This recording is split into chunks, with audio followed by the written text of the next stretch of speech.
Welcome back to A Localized Journey, the series where we take a long, hard look at the localization of various games across time. If you recall, last time in part 10, we conquered the Fuchsia City Gym, made our way through the Seafoam Islands, and eventually arrived on Cinnabar Island. Now, as much as I'd like to take on the Cinnabar Gym right now, there are a few things we need to do before we're able to challenge Blaine and his gym trainers. Obviously, acquiring the key to the gym from the Pokemon Mansion on the west side of the island is our first main goal here, but to start off, I'd be remiss if I didn't take a little tour around the island to see what localization changes have been made to the populace as well as to the island itself. Starting out with the Cinnabar Pokemon Center, we encounter a girl who tells us about evolution canceling. Seems a bit late for that now, but that's neither here nor there. In Japanese, her dialogue reads, "Are you using evolution canceling? It's a technique where you stop a Pokemon midway as it's trying to evolve and then raise it in its current state." The English version of this is, you can cancel evolution. When a Pokemon is evolving, you can stop it and leave it the way it is. So, the biggest change here is the move away from the idea of evolution canceling being a technique that you have to use. Personally, I much prefer the original dialogue's way of phrasing things because it sounds more natural and makes a rather simplistic idea sound more interesting. The English localization, on the other hand, sounds extremely boring and robotic as usual. Moving over to the Pokemon Research Lab that we heard about last episode, we speak to a man in the main area who says, "Every day we study Pokemon here. We also have patrons who bring in rare Pokemon among other things." That was the Japanese dialogue, and the English localization of it is, "We study Pokemon extensively here. People often bring us rare Pokemon for examination." At first glance, these sentences may seem rather similar, but there are a few key distinctions here. First off, the fact that this man and his colleagues research Pokemon every day was changed to them only extensively researching them. We also have no idea what extensively implies here. It could mean they actually physically examine Pokemon very thoroughly, or it could mean they study a lot of different elements of Pokemon, or it could just mean they do a lot of Pokemon research here. The real intended meaning here is left up to the reader to interpret, which really isn't a great way of doing things, especially if you're localizing something from an original that is very specific and leaves little room for interpretation.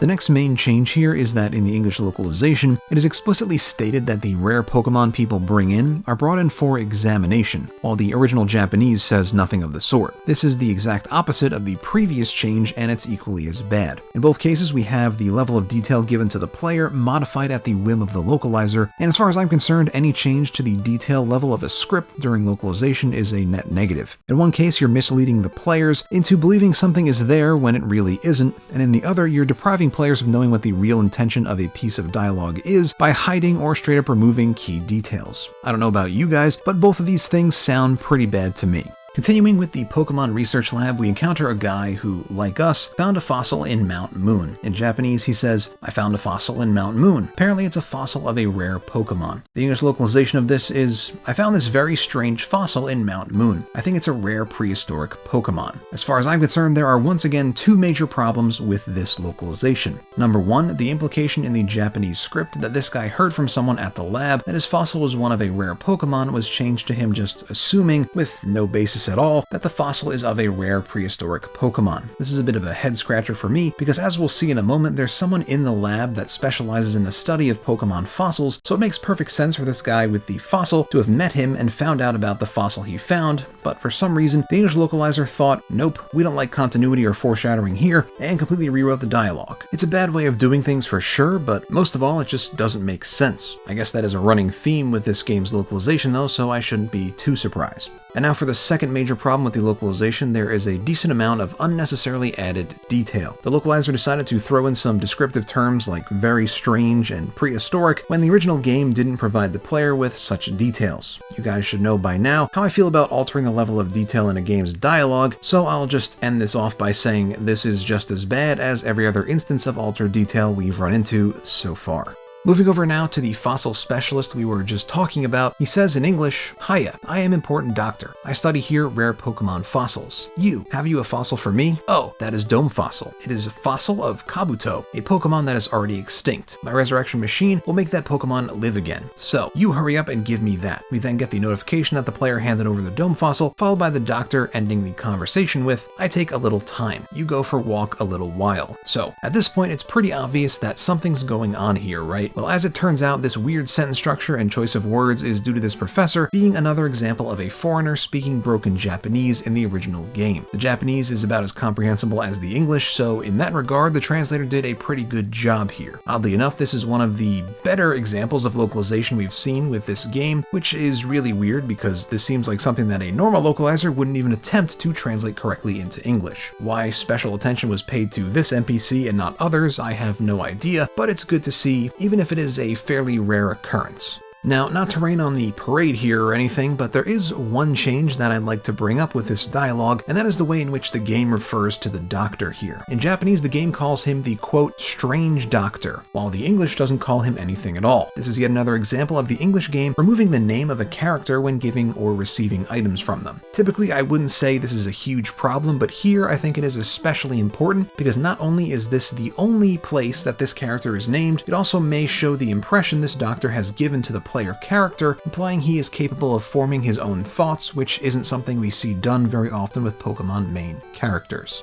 Moving outside now, we encounter an old man who says in Japanese, it seems that scientists occasionally go in and out of the Pokemon Mansion for the purpose of research. The English version of this dialogue is, scientists conduct experiments in the burned out building. So, up until this point, we have had no indication that the Pokemon Mansion is a so-called burned out building, and the Japanese here also says nothing of the sort. Why this little tidbit was added in the English, I honestly have no idea. The Japanese name Pokemon Mansion is used in most, if not all, of the English translations of Pokemon Red, so the change away from that specific name here doesn't really add up. Another small change here is that of the research being done in the mansion becoming experiments in the English. You could say the two have similar connotations, and that's true, but the Japanese word used here is kenkyu, which leans more to the side of research or study. If you wanted to say experiments in Japanese, you would probably use jikken, but that's not the case here.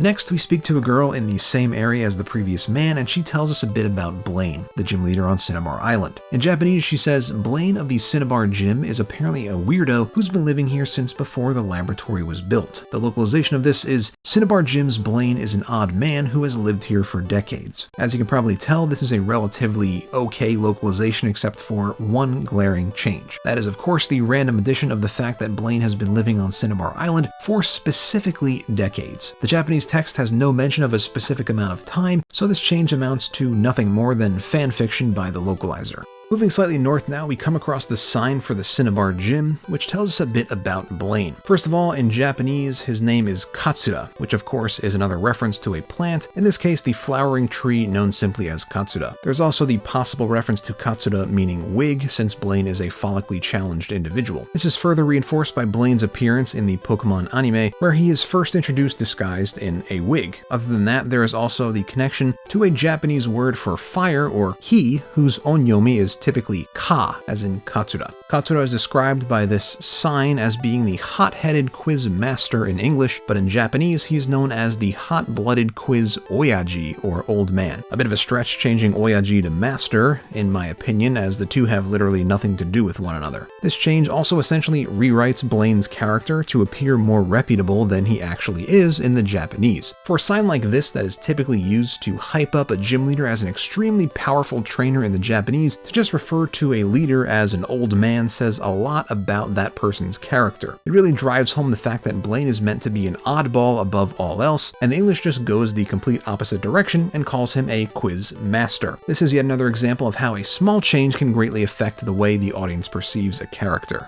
Okay, with that done, we've finished off all the changes I wanted to talk about in the non-combat areas of Cinnabar Island, so now we're going to make our way inside the Pokemon Mansion. And the first change we run into here is one made to a trainer type. I'm sure many of you are familiar with the English trainer type Burglar. Well, in Japanese, these trainers are known as Kajiba Dorobo, which literally translates to fire site burglar. This term is used to describe someone who uses the confusion of or evacuation caused by a fire or other such disaster to steal things. As we know, the Pokemon Mansion is a dilapidated building with many rare and valuable items inside, so it makes sense that people like this would be drawn here. Now, one thing that I do find odd about all this is that the name chosen for the English localization was Burglar when a much better analog was available. If you were listening to my description of what a Kajiba Dorobo is, I'm sure you know that I'm talking about the term looter. Looter makes so much more sense for the context here and also sounds a bit more appealing as a trainer type than Burglar, in my opinion. Giving him the benefit of the doubt, it's possible the localizer just didn't think of the connection to the word looter when translating this name, but at the end of the day, it's literally a localizer's job to find the most appropriate translation in the target language, so I do still think this is a blunder on his part.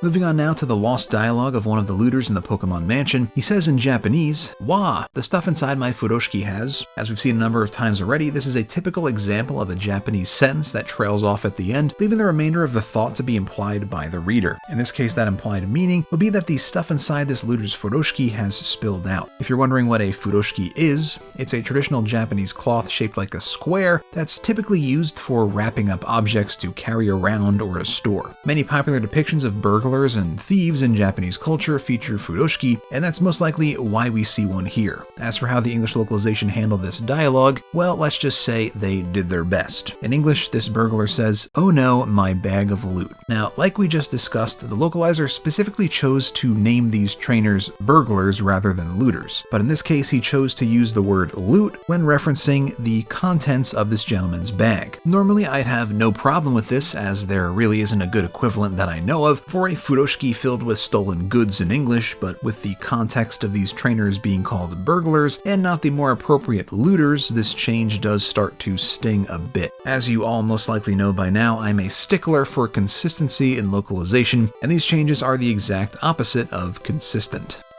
If you're familiar with the Pokemon Mansion, you may know that there are several journal entries that can be found throughout the building. Well, in Japanese, one of these entries reads, "Journal, July 10th. I named the newly discovered Pokemon Mew." The English localization of this is Diary, July 10th. We christened the newly discovered Pokemon Mew. The Japanese journal is very specific in that the writer was the sole person to name Mew. Why the localization changed this to include a group of people in the naming, I have no idea. This is a perfect example of a change made for no reason other than the whim of the localizer, which is precisely what we don't want to see. Also, just a small thing, the inclusion of the word christened here is just weird. It makes the English when lined up alongside the original sound very fanfiction-y, which I would consider a very bad direction to take a localization. Another journal entry we find later on reads in Japanese, "Journal, September 1st. The Pokemon Mewtwo is too strong. It's no good. It's not something I can handle." The English localization of this is, and get ready for this one, "Diary, September 1st. Mewtwo is far too powerful. We have failed to curb its vicious tendencies." So right off the bat, we once again change this to include a group of people for no reason. The Japanese game clearly wants this to be a journal written by and about one individual explorer, but the localizer, for whatever reason, didn't like that, so he changed it. Unbelievable. But not only that, what in the name of all that is holy was that last sentence? "We have failed to curb its vicious tendencies?" There's nothing of the sort in the original game. You literally just completely rewrote Mewtwo's character for the Western world because you wanted to feel special. This is nothing more than fanfiction to the highest degree and should be treated as such. Further inside the mansion, we come across a scientist who says in English, "This place is ideal for a lab." If you're wondering why it's ideal for a lab, or why this trainer called the Pokemon Mansion a lab when it's clearly not, the Japanese has all the answers here. The Japanese version of this sentence is, "This place is spacious. It's a good place for research." So there you go. It's a good place for research work because it's spacious. And it's not a lab at all, it's just a place scientists come to do research. As usual, a faithful translation of the original game solves all the problems with the English localization. Funny how that's always how this works out, isn't it? With that, we've finished our business in the Pokemon Mansion and can now move on to the Cinnabar Gym. Inside the gym, we fight a trainer who has a Ninetales. And this is of course our first encounter with one. In Japanese, Ninetales is known as Kyukon. This name comes from the nine-tailed fox, or Kyubi no Kitsune, as well as kon, the onomatopoeia attributed by the Japanese to a fox's cry. As this is an extremely straightforward name, I don't think we need to go into this one any more than that. Coming up now, we have two more new Pokemon, namely Ponyta and Rapidash. First off, we have Ponyta, or Ponyta in Japanese, and according to the source I use for the origins of Japanese Pokemon names, this name comes from the transliteration of pony as well as the Spanish word señorita. Other sources claim this to instead be reference to the word bonita, but I have no way of confirming this to be the case. As for Rapidash, the Japanese name here is just simply Gyaropu, or Gallop. As I've said before, I understand the desire to not name name something a basic English word, but in this case I think the name was fine being unchanged. Gallop isn't particularly a word we use in everyday conversation, so it doesn't sound too out of place as a name in my opinion. Of course, that does just come down to my opinion, but if you had the chance to remain faithful to the original game, why wouldn't you, right? And finally, we come to Blaine. Going through the entirety of his pre-battle dialogue in Japanese, he says, "Uosu, I am the Burning Man, Katsura of the Cinnabar Island Pokemon Gym. My Pokemon are all powerful Pokemon that use fire to burn and endlessly char everything. Uosu! Are you ready with the burn heals? The English localization of this is, Ha, I am Blaine. I am the leader of the Cinnabar Gym. My fiery Pokemon will incinerate all challengers. You better have burn heal. Just talking about this generally first, the Japanese is much more unique and detailed as usual. I'm not sure what the localizer's obsession is with short, bland sentences, but we sure see a lot of them lined up here in the localization, which just makes this an overall really boring introduction in comparison to the original. Getting into a couple of more specific changes here, we of course have the removal of the part where Blaine calls himself the Burning Man. As we generally don't get much dialogue from characters in Pokemon Red, every little detail counts, or so much, which is why it's a real shame when we see stuff like this just completely ignored by the localizer. Blaine's description of his Pokemon was also changed to be much more boring in the English by removing a lot of his fiery description. This sentence really helps to bolster Blaine's character in the Japanese because he talks in a very overly excited and hyper way, but all of that is lost on the English audience. During the battle with Blaine, he uses a Pokemon we have yet to talk about, and that is Arcanine. In Japanese, Arcanine is called Uindi, which is just literally a transliteration of the English word windy. As the name doesn't really make much sense in English, I can see why it was changed, but really it's just a name, so who really cares if it was a bit weird? Windy also makes more sense with Growlithe's Japanese name Gadi, which I like. I'm always a fan of when Pokemon names relate back to their pre-evolutions in some way, which seems to be much more common in Japanese for some reason. And that's pretty much all I've got for you guys in this episode. Next time we're going to return to Viridian City to face Giovanni one final time, and maybe even make our way to the Pokemon League. Who knows? But anyway, if you happen to enjoy today's video, consider giving it a like, and subbing if you haven't already, and I'll see you in the next one. Thanks for watching everybody. Ack out.